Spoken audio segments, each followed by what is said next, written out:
Welcome to OTR, Over the Rainbow, Achieving Mental Health for Real. This podcast is designed to help with your recovery from any mental issue you are up against. The show strives to give you information that really, for real, works.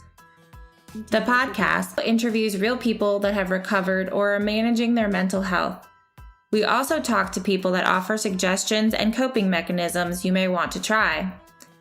Bob Adelman, the host of OTR, shares his 50 years of struggles with mental illness and the techniques of recovery. He is still on his journey, as you can hear in the episode called Perfect Storm: Fighting Demons. So, help him fight this monster called mental illness and the stigma that goes with it.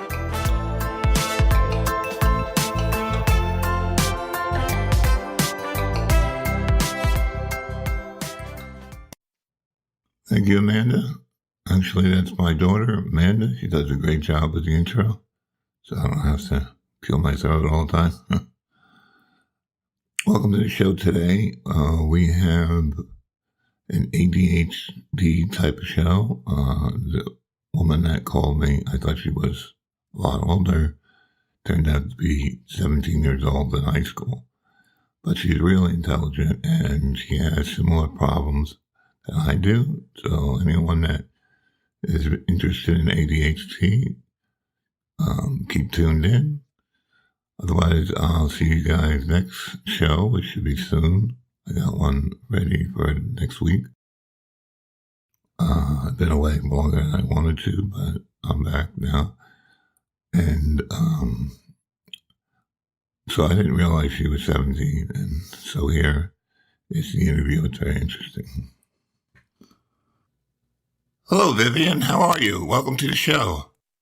Hi, how's it going? I'm doing pretty good, but life has its ups and downs, of course.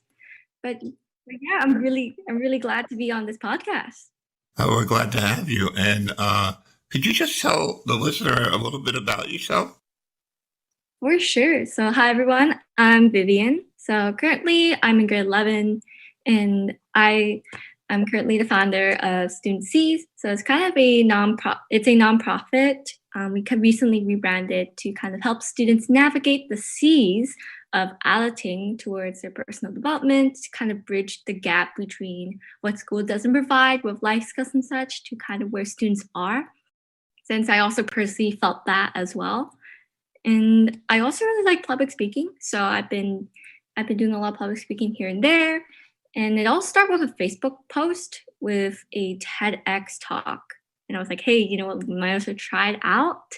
And yeah, I got in and I liked it so much that I did it 4 times. Yeah. Yeah, you were on TEDx. That's really great. Did you mention your age at all? Or do you want to mention it? You don't have to. Oh, my age? Oh, yeah, I mentioned I was in grade 11, so it's really like 17. Almost 18. I'm almost there. Okay, but yeah, hadn't graduated high school yet, so still in high school. One thing I want to start off that we have in common is ADHD. Yeah, that's for sure. I have it bad, and I think it contributes to a lot of my anxiety, especially talking. I have a easier time talking on the microphone than I would in person normally. Yeah, I've always had ADHD, and there was never any. I took a little Ritalin, and that never really worked, and there was no really good way to fight it, and so I'm just trying to manage it now. So I don't know how much it affects you. Yeah, I would say for me, I didn't find out about it until a few months ago. In reality, the psychiatrist did tell me, like after we finally got to check in with a psychiatrist, and she said that I actually had it for a very, very long time. It just got unnoticed until recently. And I was like, wait a second. So that's why this happened, because there are a lot of things like couldn't really focus on things, and I was like, even though people said, I have so much potential, right? Like I was still kind of bad studying. I wasn't really good at listening, and it also put a toll on my social life as well, kind of with trying to make friends, because it ended up with me not clicking.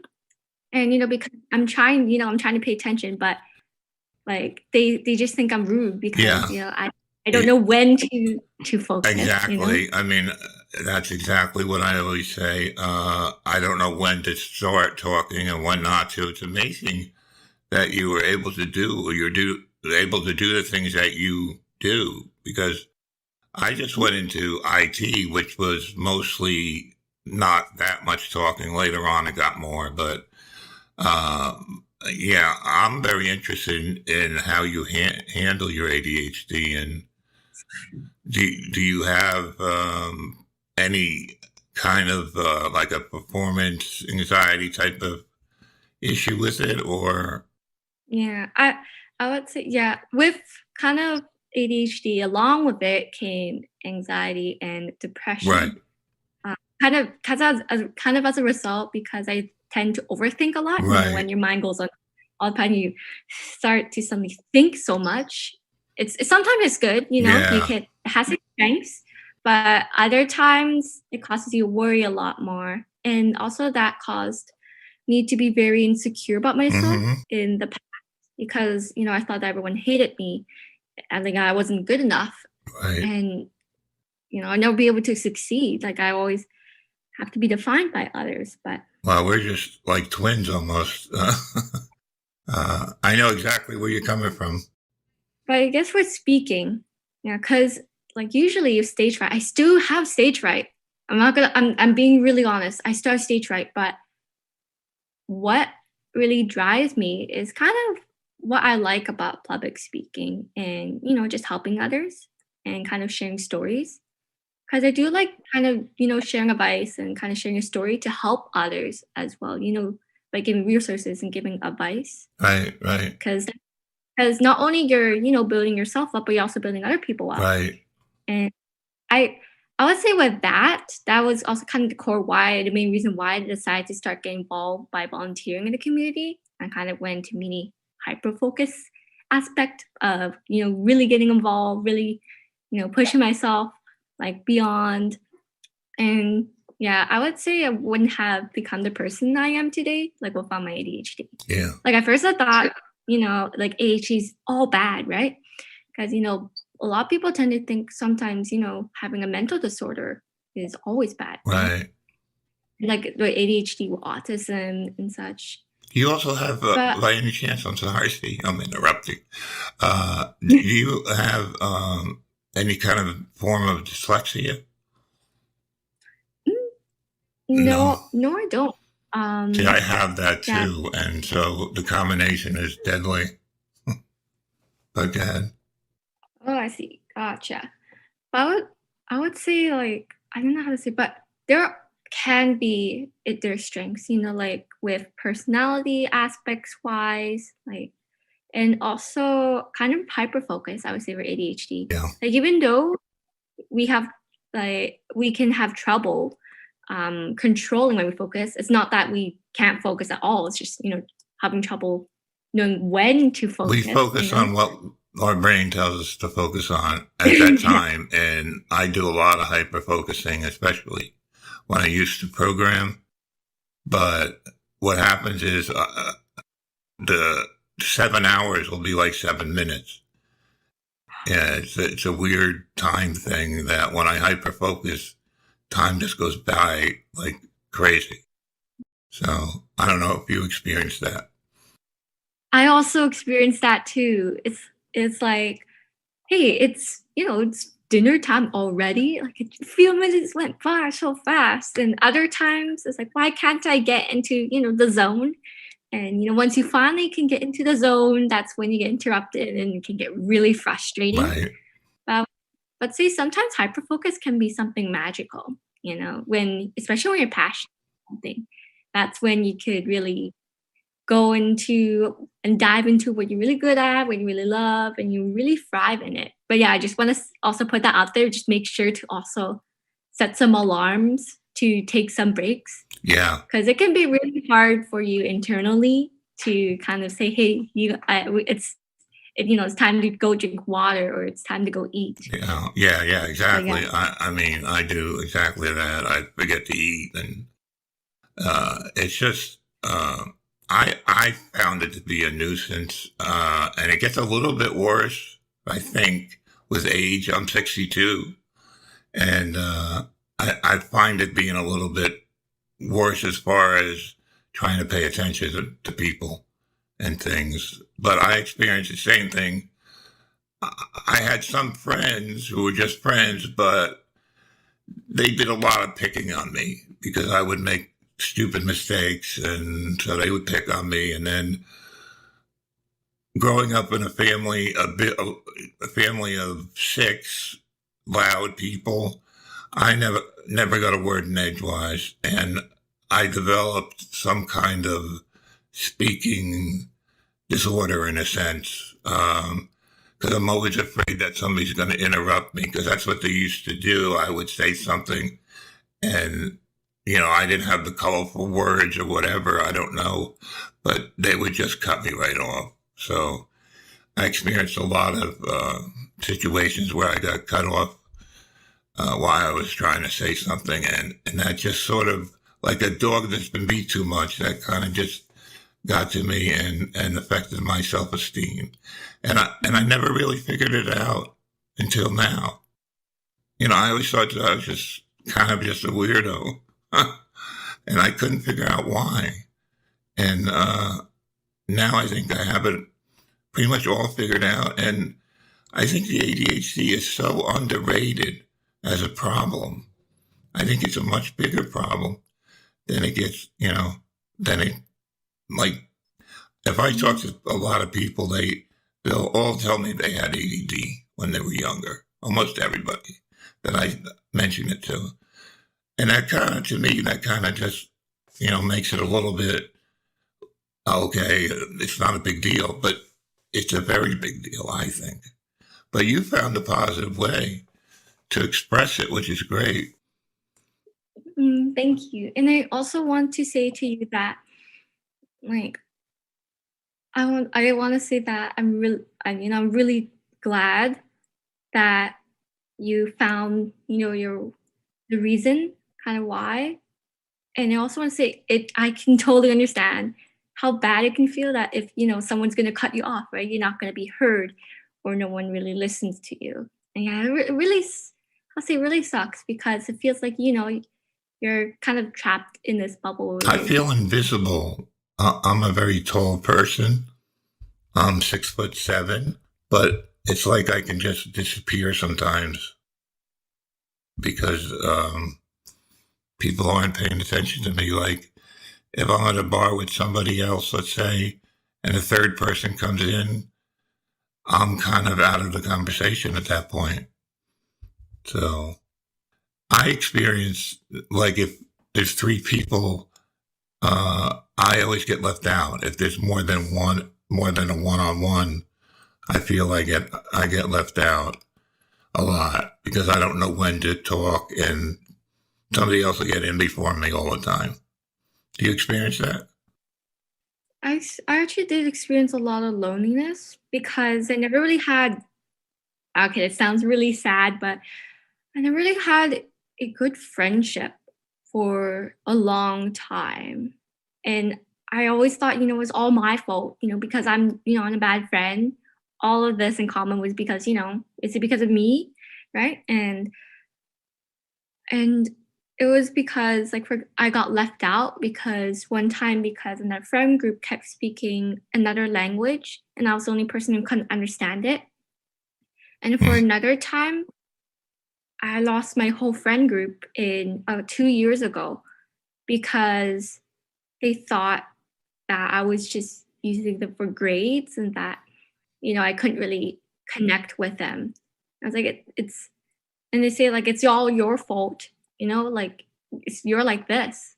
And I'm like, well, but I hate that. And after that, in around like grade 10, that was when I also kind of really isolated and lonely because I tried to, no matter what group I tried to, hang around with, I still couldn't fit in. I always felt left out. I felt that I was always chasing people.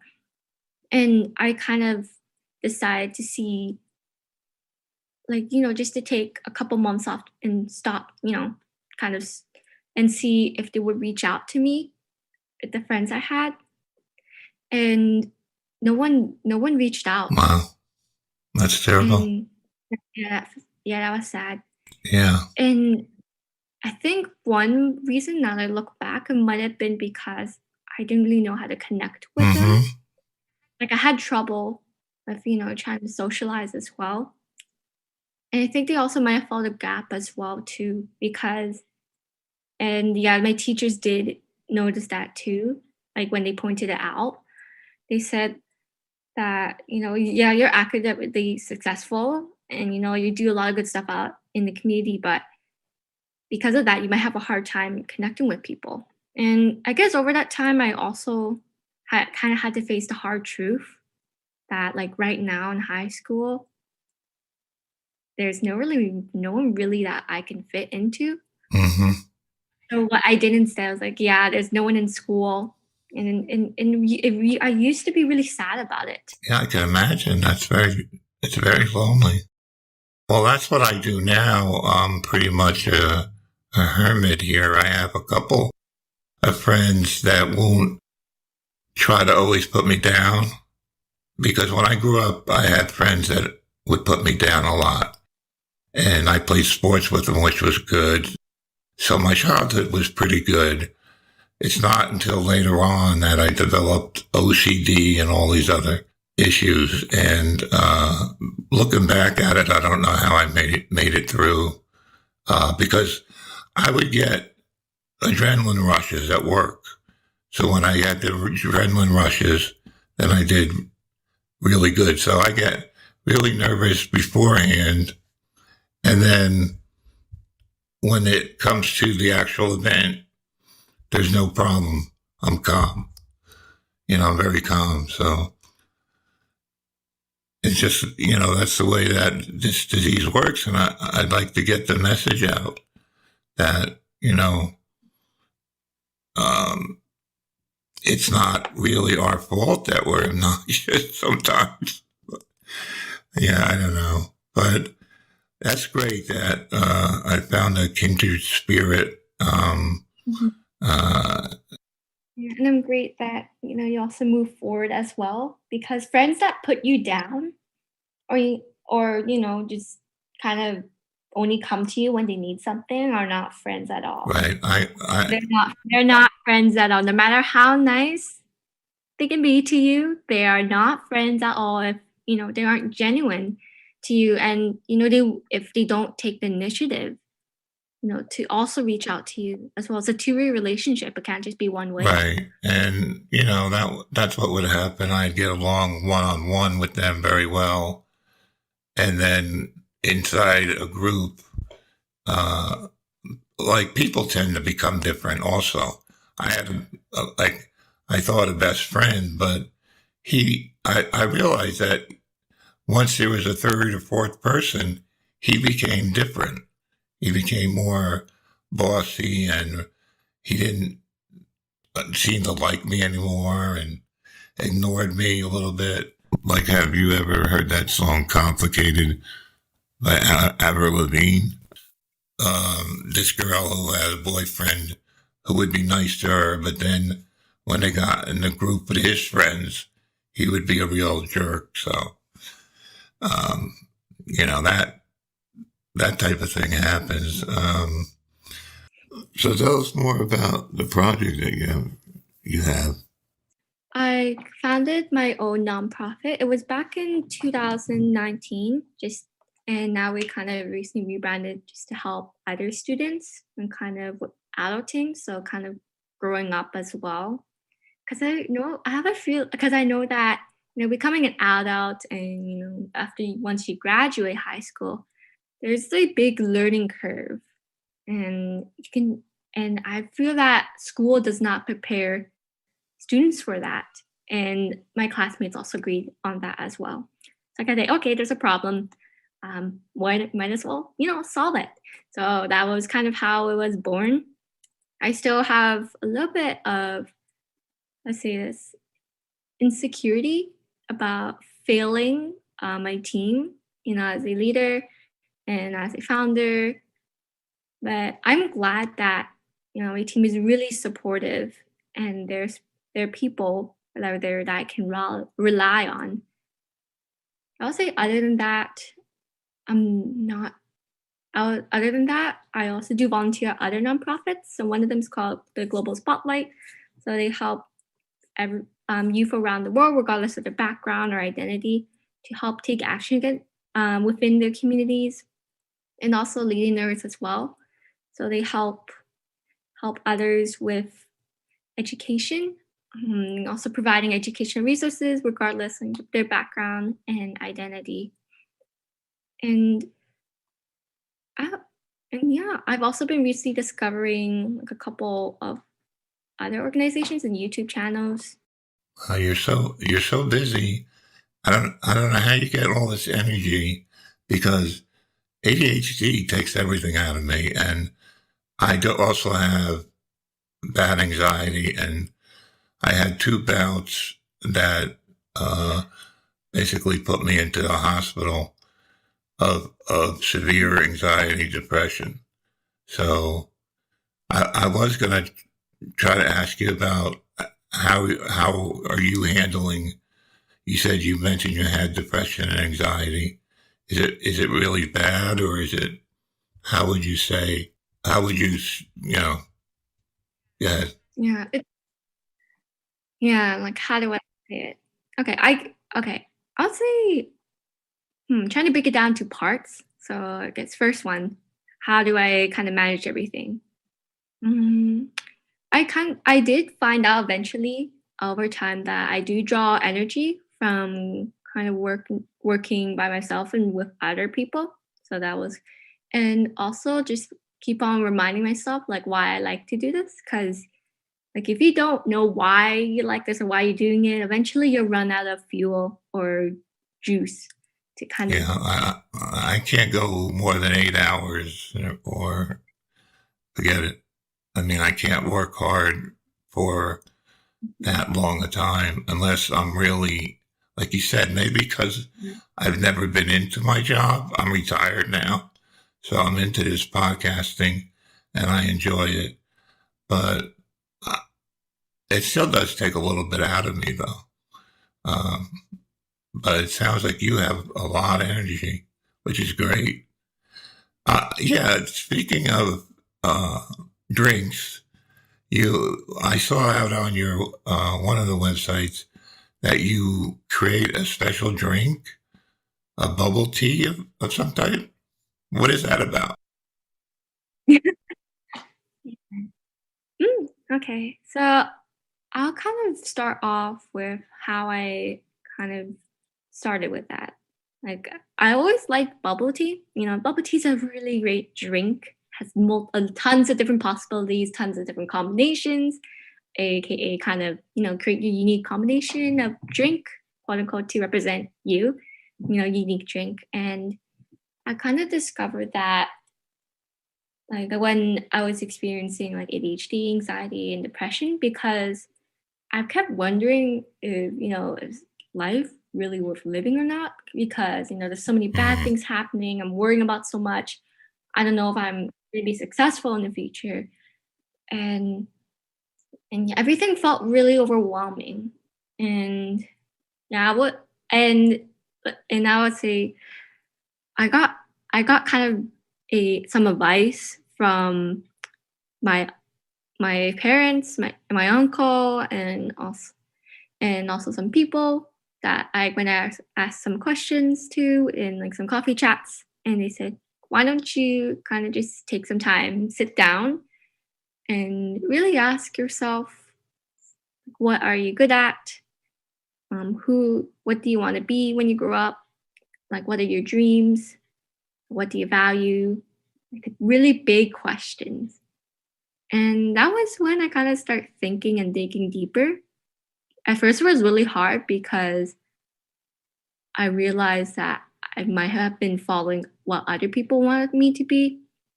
So it took me even more time to kind of dig in for myself. But eventually, I kind of create a list and a kind of a document or plan to kind of start off with and to keep on working on it, because I believe it's a consistent journey. And over time, our goals, our mission, our values, who we are changes over time. And I was thinking for personal branding, and just to kind of say, who do I want to be and what do I want to do?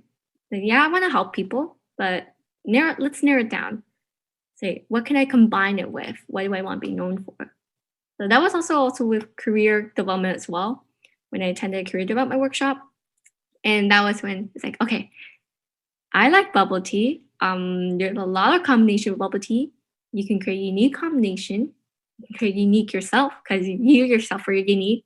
So you want to combine the two, incorporate aspects of personal branding, storytelling, public speaking into kind of aspects from bubble tea to kind of stand out and to kind of be unique and to showcase who I really am. Person who loves bubble tea and wants to help others help their stories, their brands, and eventually become self-advocates, speaking up for yourself and being confident. Interesting. Yeah, that was kind of how I discovered the beauty of creating that's really unique and interesting. I like that. So you say that your depression, anxiety, is it something that comes on once in a while, or would you say you go through it a month and then you feel better, or how does it attack you? Yeah, it depends for every person.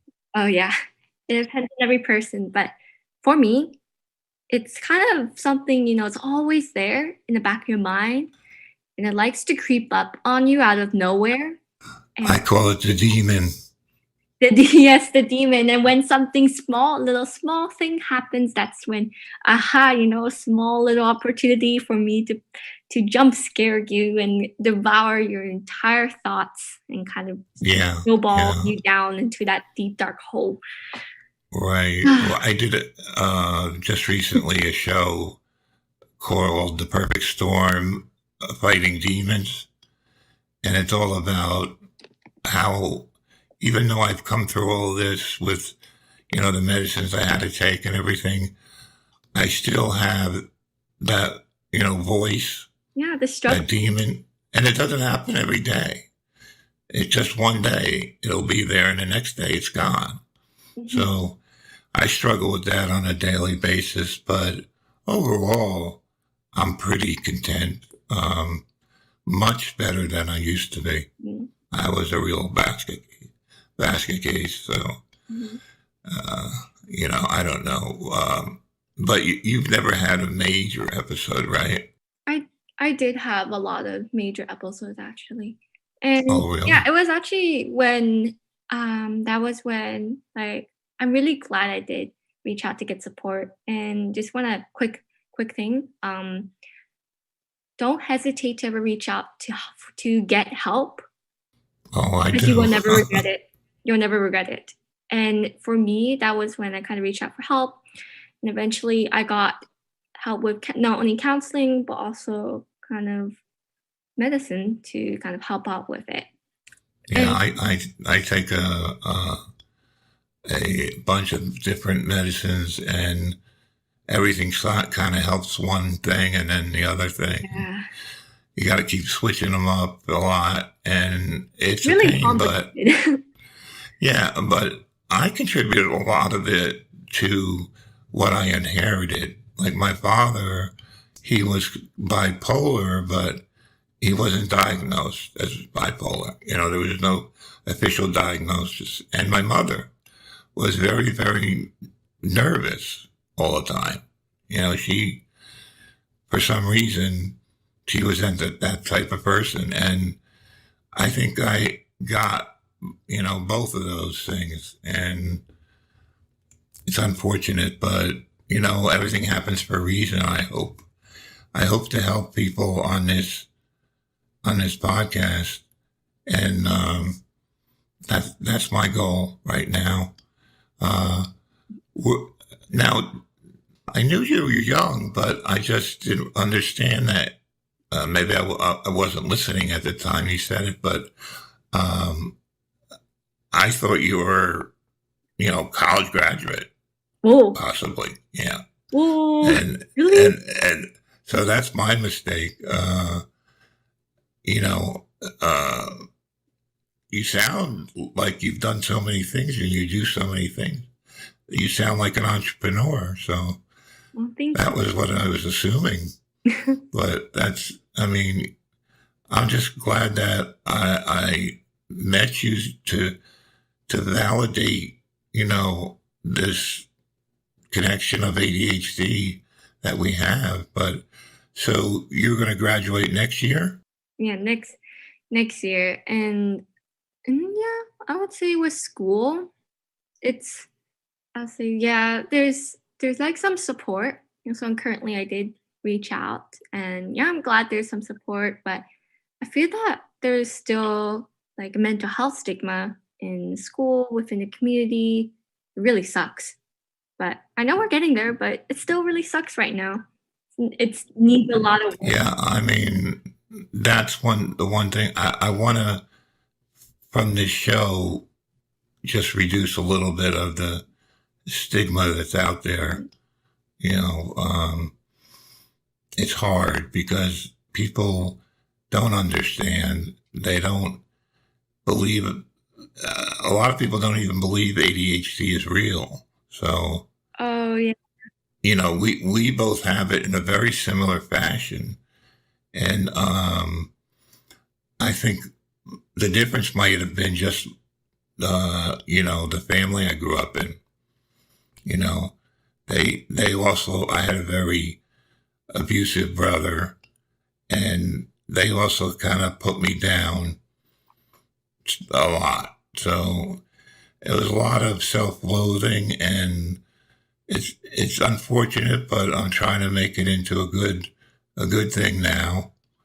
Um, a positive podcast that will pretty much go over recovery rather than talk about being down in the dumps. We talk about recovery and techniques to recover. So all my shows are either someone who recovered or other people that know techniques. Like I had a woman on who taught you how to worry less. She had 50 ways to worry less. So we actually had two shows, and she gave the first 10 ways. So I found that to be very helpful. Things like that. Is there anything else you'd want to talk about? Yeah, I just think that you said some really great points on, like mental health stigma. And like sometimes people think that it's kind of shameless and it should be a secret, which is kind of it's actually doing the opposite effect, increasing the stigma within the community. And actually there was this one time I did try to share my story with having an anxiety attack where my anxiety spiked up really high. And in a short story in English where they say, hey, write a personal anecdote. And when I wrote the anecdote and my classmates read it, like the first thing they said, did this really happen? It sounds like overreacting and like I don't believe it happened. Oh, yeah. Right? I mean, most people look at it as a weakness, but for people like us that get through it without winding up in jail or on the street, you become very strong. I feel that I'm a very strong person now. After all of this that happened to me, the deep depressions and everything, I feel like I'm, like a new man kind of, but like I still do have the lingering demons, but I'm working on it. Maybe by the time I'm 90, I'll have it all figured out. I don't know. Okay. But, John? I guess some parting words is Okay, great. parting words is that one thing with ADHD is real. It is on a spectrum, just like how autism is on a spectrum. Everyone has different symptoms, so there's really no one size fits all thing. And everyone doesn't really have, ADHD, like a little bit ADHD. Yes, you can forget Right. something sometimes, but that doesn't mean you have ADHD.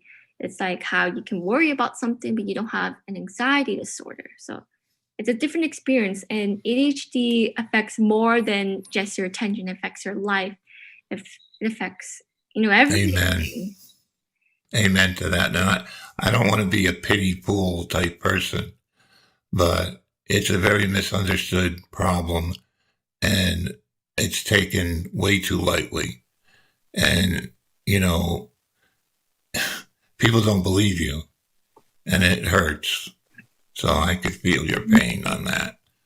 So, but I really thank you for coming on. I think you're going to have a great career. I think you're going to do lots of wonderful things, and I think you're going to beat your depression as well, because they're coming out with better medicines and things like that. And I think there's a bright future.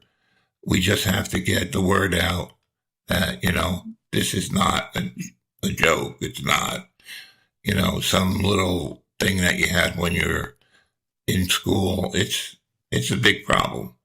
And the more we talk about it, the more people will be forced to listen. So that's what I like to do. But it's been a pleasure. Thank you so much for coming on the show. Yeah, you too. I want to say thank you so much for having me on this podcast, because I feel really great that there's initiatives out there, such like your podcast, that is helping to express people's stories and kind of sharing and reducing the mental health stigma within the community.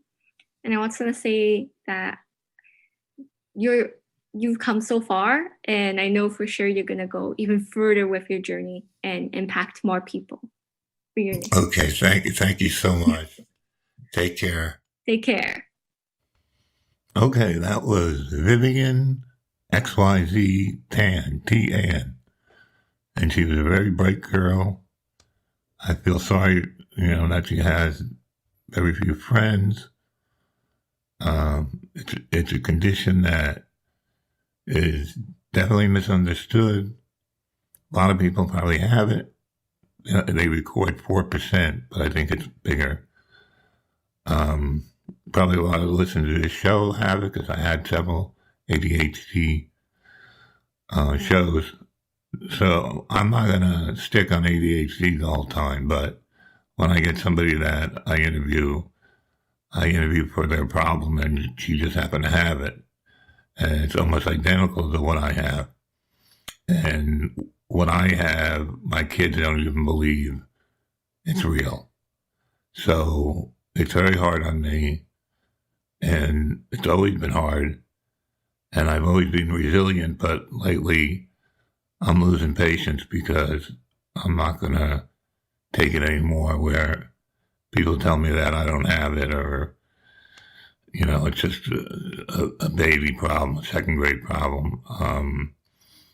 I don't know what to tell everybody that has it, and just to hang on and be patient, and, I don't know, just try to fit in as best as you can, maybe have one-on-one relationships, because beyond one-on-one, the ADHD slips in there and causes problems.